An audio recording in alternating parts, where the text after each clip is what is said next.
Broadcasting from the business capital of the world, this is the Podcast Business News Network. Welcome back, everybody.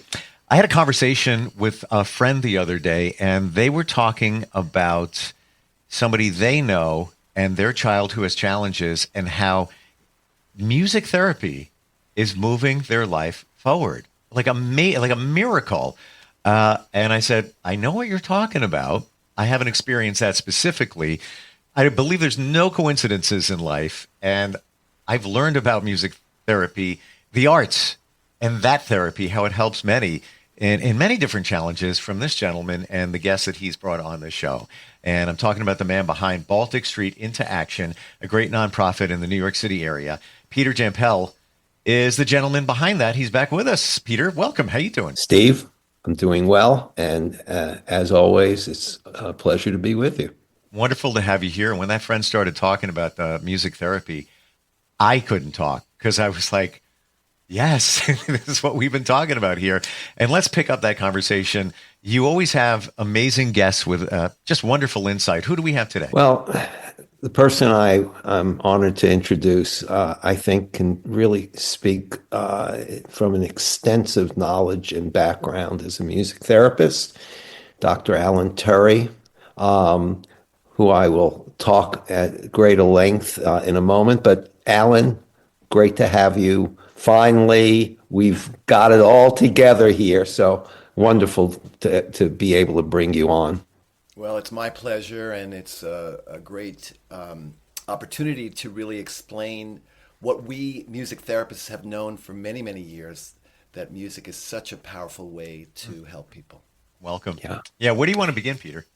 Well, let me just talk about a very special approach in music therapy that Alan is really a principal practitioner and theoretician and clinician practicing the Nordhoff-Robbins music therapy approach.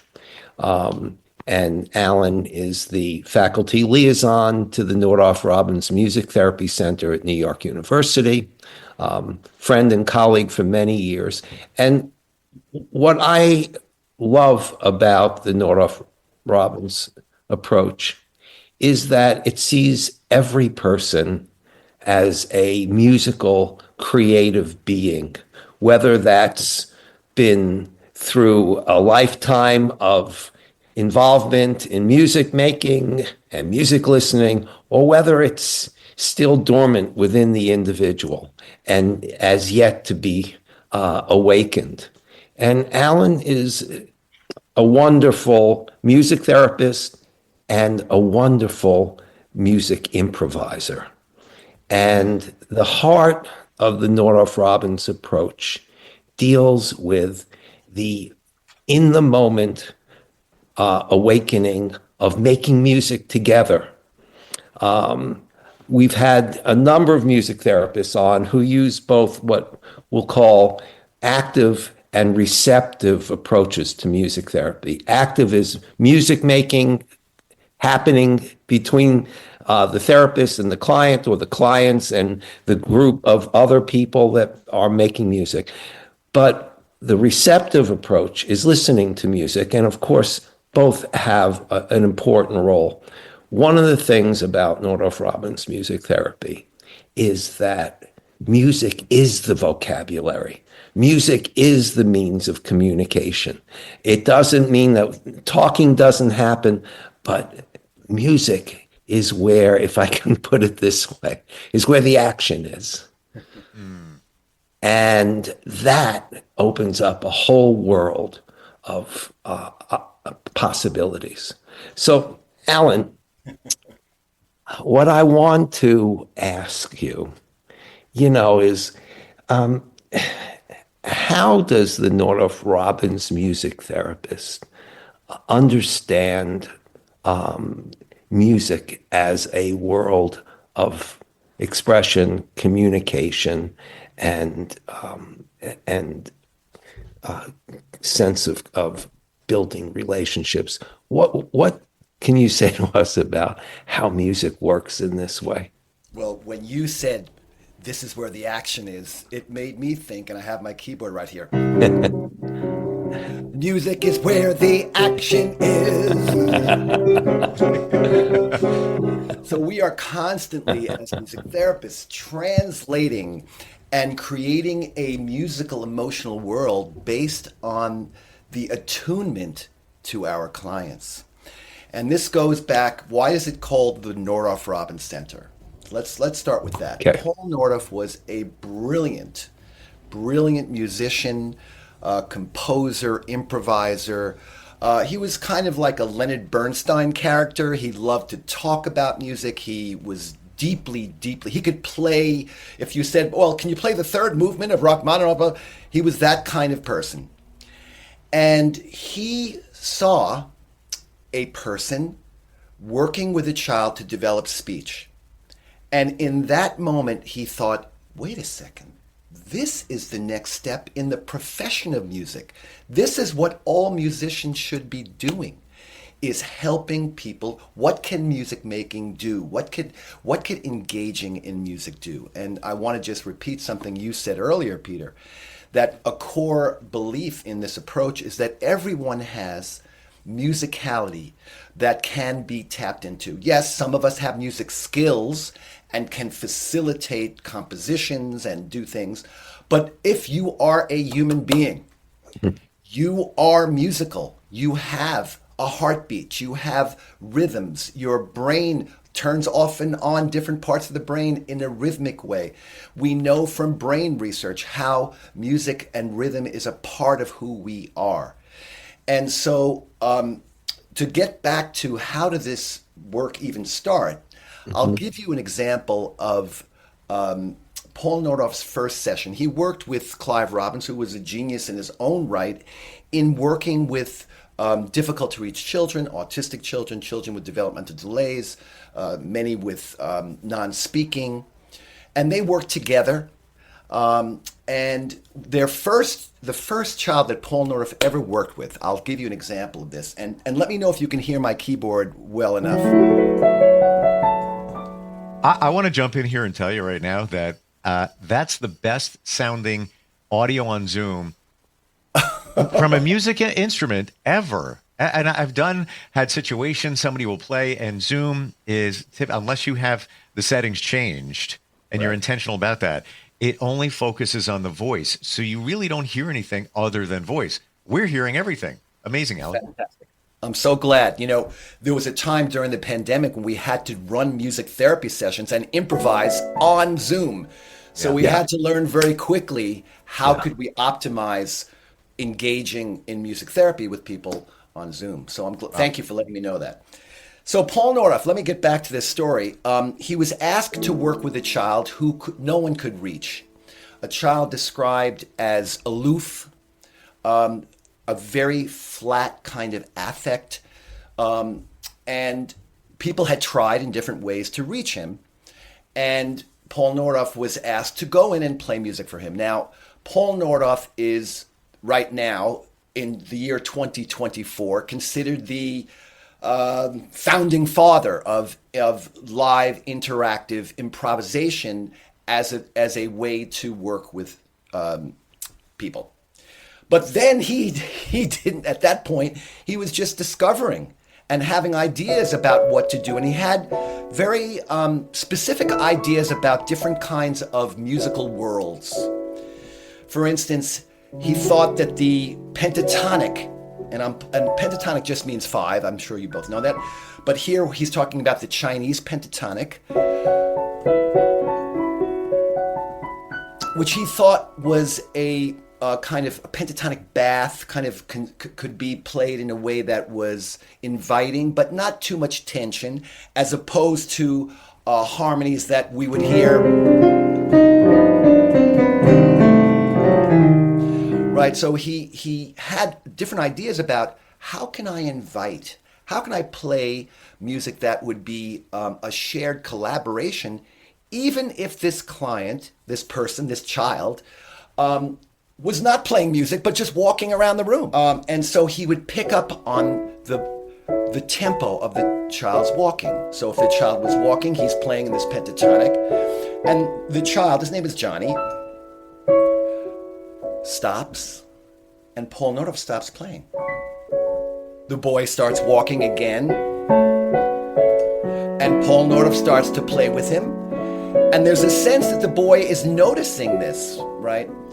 Now, again, in the year 2024, we know all about entrainment. We know all about the importance of attuning physically, physiologically, emotionally, and what that does to help build connection, to help a young infant and toddler develop a sense of themselves. Somebody is mirroring me. Somebody is, I am that music, right? So Paul Nordhoff is trying to create this musical emotional world that this child can relate to, that this child feels like, I'm interested in this, right? Without having to do anything. And so he's playing this music and he realizes this boy who no one has had any kind of sense of his emotional world inside his interpersonal world, right? Although they think they hear sounds in the room that sound like he could be whimpering or crying, we don't know. They come into the room, he's a flat affect once again. And Paul Nordhoff in this session is getting a sense that he is listening at this point. And so Paul Nordhoff, who's playing what we would call a major sounding pentatonic, because we have this, right, a major third in there, if we think about it in terms of our Western harmony, he decides, you know what, he's listening. What if I change this major sounding pentatonic to the same amount of notes, but now I have half steps, I have tritones, I have tones of tension, and what we would call in Western diatonic music, a minor pentatonic, right? And so he begins to play and match the boy's movements, match the boy's gestures. If the boy reaches out, he might reach out with a melody, right? And a very interesting thing happens here, a very powerful thing happens. The boy starts to clearly be emotionally moved by the music and stops and comes closer to Paul.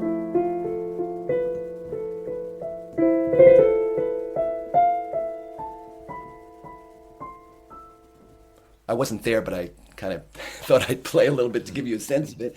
And so, again, this was a breakthrough for a child that was considered unreachable, right? And Paul Nordhoff eventually brought the session to a close. He sang, a goodbye, and brought it into a kind of ritual of ending. And when he reported this to the staff, of course, they were very, very excited because no one had had any kind of engagement.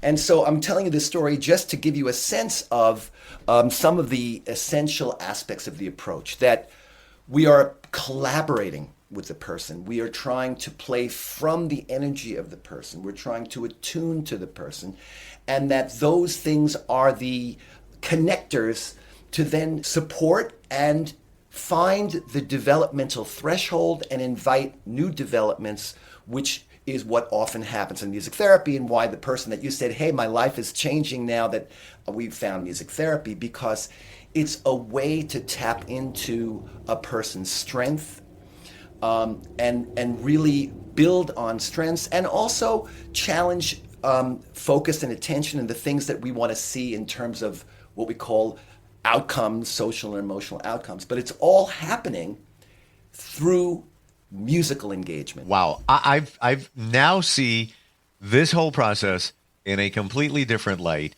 because what you were just playing there, Alan, it's not, music is communication, which we talked about.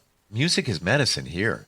It's almost as if you're prescribing the notes in the music tuned into the individual, almost like a musical sniper. I'm going to find the right, I'm going to get you. This is what you need. And side note, I think in music, so when you started with the pentatonic, it reminded me, I don't know if this will resonate, but Bruce Hornsby in The Range, Every Little Kiss.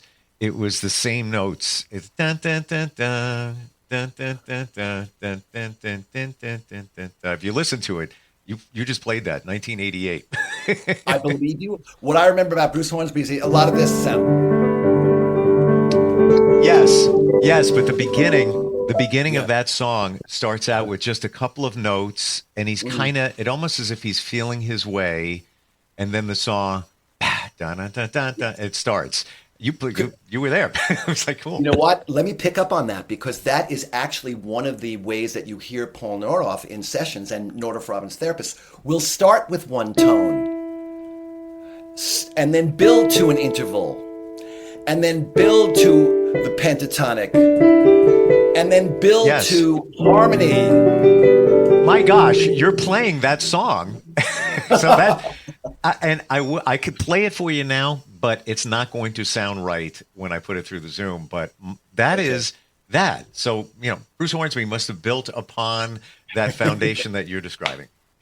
Well, we all musicians can build on. We're all building on what's been there before, right? And let me just say that one of these ideas that we do in the training is we cultivate awareness of different musics from around the world and what Paul Nordoff called archetypal musical forms. So there are these, for instance, the pentatonic, and we know this from hearing. Right, so the pentatonic has what we would say the children's tune within it. We can hear this in all different cultures. So the therapists in training at the center learn, okay, well, what about music from different parts of the world, like Spanish?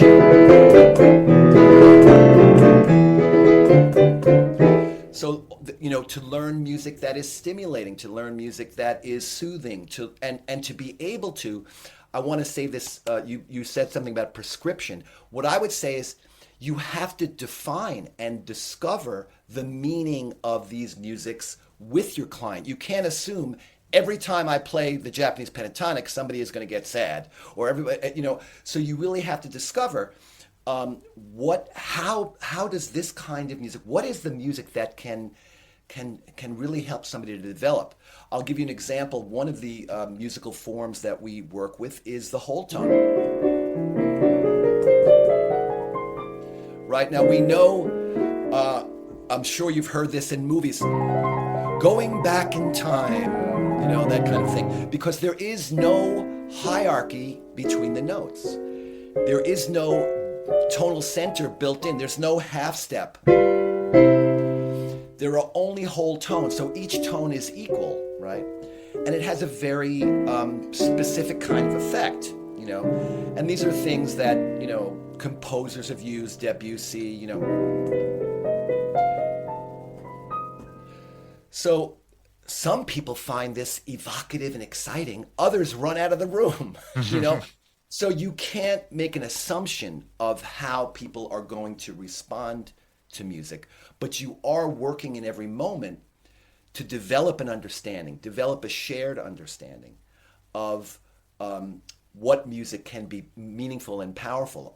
And I have another thing that we do oftentimes is look at modes, the different modes in relationship to what we know as our diatonic scale. But we want, in this approach, which is an advanced postmaster's approach, I should say that.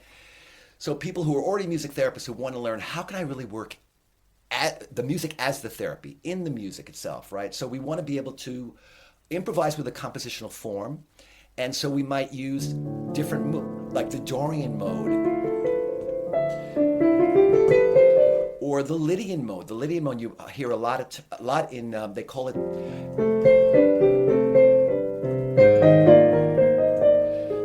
the Lydian mode, the Disney mode, because you hear it a lot in this kind of wonder. Right, so we're harnessing what composers are doing all the time, film composers. We're harnessing these moods and qualities for the session itself, for the people that we're working with, and trying to discover what can music do for this person. We're starting with that, and from that, it could be writing songs about struggles that people are having. It could be improvising in a way that helps them to be more organized. And this, many of our clients have trouble focusing and attending. It could be a way for them to feel, I want to speak. This is attracting me so that I want to be connected to this person. I no longer want to isolate myself, right? And it's happening through our auditory sense, through our physiological sense. And it doesn't mean you have to make eye contact, because musicians don't play that way.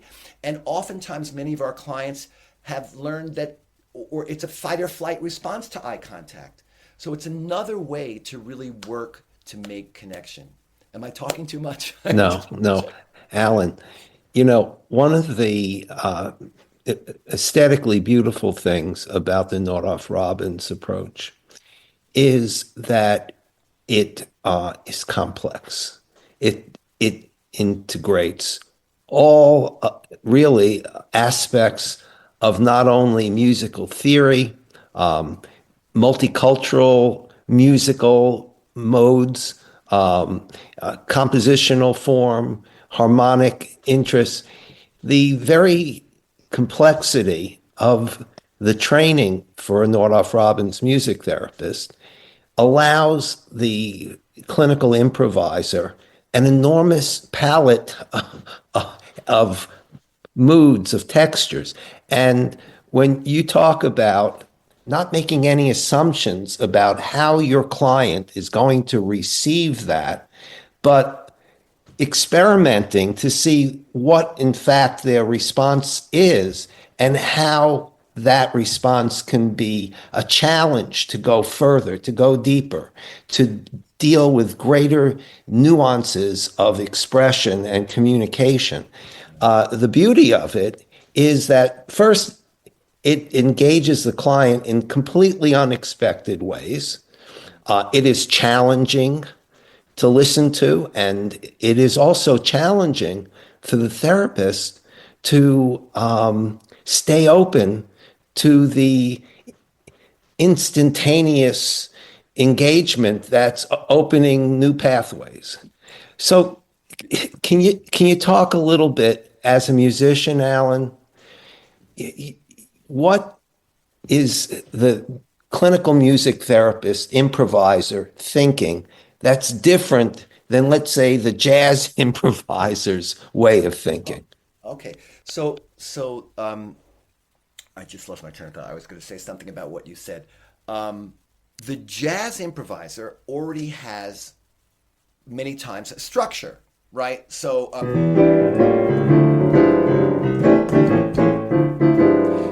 we already have this sense of, here's the form, and now within that, how can we communicate? So there are parallels. I mean, certainly there are parallels to that, right? I gotta say, I could go an hour or three with this. Amazing. We are out of time. I don't want to start. Wow. It's just like so good. Yeah. Baltic Street into I know what I action. wanted to say. Can I just say one more thing? Because something that Peter said. Please. That's the great thing about music, is that there are blends of emotion that you could feel supported and you can feel challenged. You can identify with what you are already feel. That's how I'm feeling. And also, wait, and that's what I want to feel, right? So that's why I think music can be so powerful as a therapy. So I just wanted to make that point because there was something that you said, Peter, about challenging. It's supportive and can be challenging, or inviting the next step for someone. Yeah. Alan, in appreciating the work, I think one of the things that is important to recognize is that music therapists who work in this way are not trying to just soothe a person or create a safe bubble around this person. In a way, they're taking the bubble away and they're saying, here's something for you to jump into and dive into. And it's not necessarily familiar or even, totally comfortable, but it's fantastic. I know you want to end just one thing. Yeah. There's a lot of, what are we playing? You can play. Yeah. But just as important is how we are playing with. How are we collaborating? What is the timing like? And I have heard the most powerful, beautiful moments of emotional breakthroughs for clients who've maybe been repressed and not in touch with their feelings, all of a sudden feeling something from the therapist playing one note or two notes. So it's not about facility, right? It's really about cultivating sensitivity. How do I collaborate to really discover what music making can do for this person? Yeah. Wow. So people can find out about the Nordhoff Robbins Music Therapy Center for Music Therapy at NYU on your website. Alan, thank you. And folks, BalticStreetIntoAction.com is our website. I will be posting these conversations on our website, and I'm hopeful that this podcast might also be posted on the Nordhoff Robbins website as well. Steve, send me that link to the Bruce Hornsby. I'm going to try and play on my keyboard right now. I'm kidding, right? I don't know if you can hear this.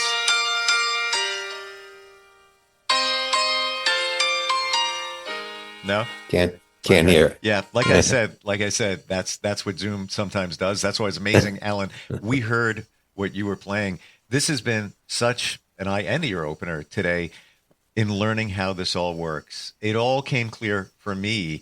We sense emotion in music, but when somebody is kind of closed and you're able to permeate them and their space by hitting the right notes in the right succession and reading them, beautiful things happen. Both of you, thank you so much for being here today. Really, really appreciate it. Good to be here. Great to be here. Thanks, we'll be right back.